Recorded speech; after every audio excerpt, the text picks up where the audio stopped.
Hey Brawlers, and welcome to my review of episode 46 of Armored Alliance. I'm Haru. So spoiler warning, if you haven't seen this episode yet, go back and watch it now. But if you have, sit back, relax, and enjoy my review of Armored Alliance episode 46. The first part is In the Darkness. There are ancient carvings being put on display at the museum, and Storm actually goes pretending to steal them, luring in Magnus to him. Oh my god, we actually get Magnus and Storm fighting each other again. Yes, please. Last time it seemed like such an impromptu matchup, but they really seem like they have a good matchup chemistry. But during the match, Storm uses some dust from an exploding rose to blind Magnus, therefore stealing Magnus' ability to brawl. This is quite genius writing with the dialogue. You're interested in the evil that consumes those shrouded in darkness, right? Is that what motivates you to fight? Bakugan battling is everything to me! You see, I've stolen everything from you.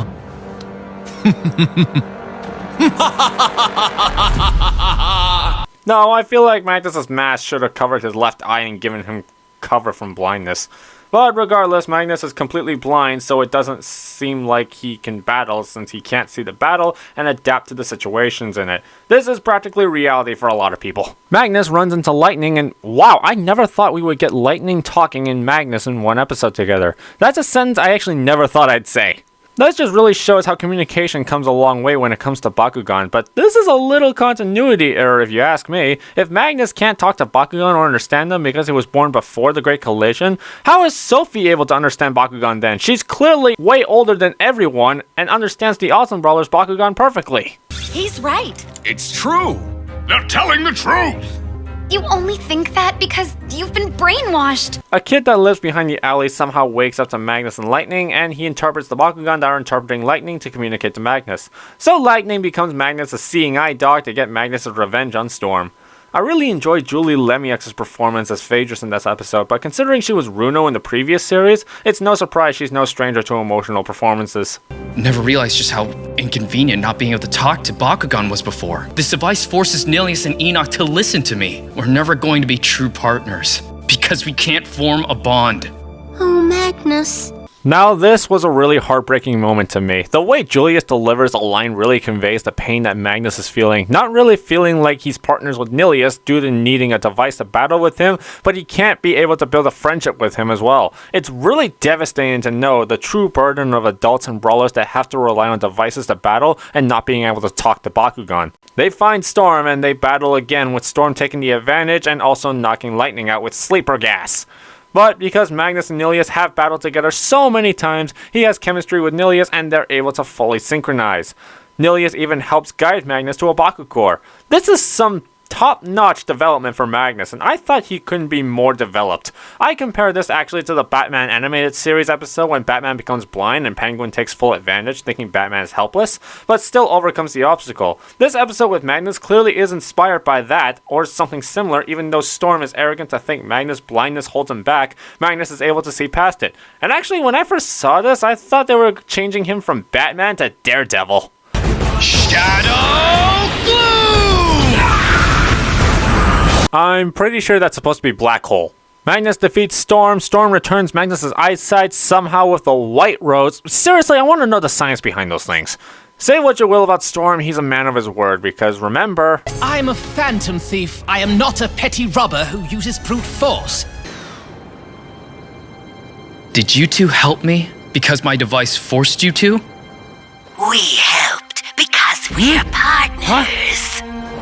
This right here was an extremely touching moment. Maybe there's a chance brawlers that use devices can develop the ability to talk with Bakugan. Maybe that's how Sophie is able to, but it is genuinely a heartwarming moment here that Nilius accepts Magnus as a partner.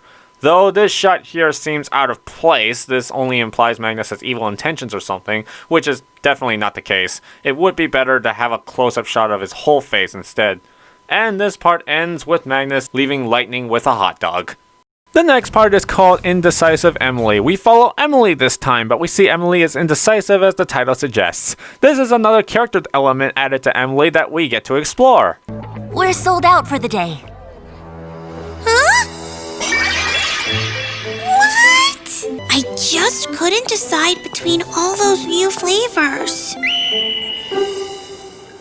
Is that ice cream? Why would you think that's ice cream? Ice cream doesn't flash and doesn't grow on bushes. Emily finds a new Bakugan, a Chaos Centipod, but she can't get Webum to get along with Centipod. Holy, Emily's Bakugan choice really is a sign of Dawson syndrome. And Centipod and Webum seems more focused on battling each other instead of their opponents. It's because of Emily's character flaw of indecisiveness. She needs to learn about being a leader and being able to make the quick decisions. Now you see, this is how you write a character. All while we have the running theme of Centipod and Webum fighting each other. So Dan and Emily battle again with Drago and Gilitor pretending to battle each other over pettiness to show Emily's Bakugan that this is stupid. It works, but now Drago and Gilitor are fighting for real because of petty reasons. Oh, looks like those two finally started working together. Good. My plan was a success. Hang on a minute. Huh? Did you just call this your plan? What are you talking about? I'm the one who said we should pretend to fight. It was definitely me! Time for our finishing move. Wait, you have a finishing move? So Emily overcomes her indecisiveness thanks to Dan's help, and she wins the brawl, and the episode ends with Drago and Gilitor still arguing. Now this is comedic writing.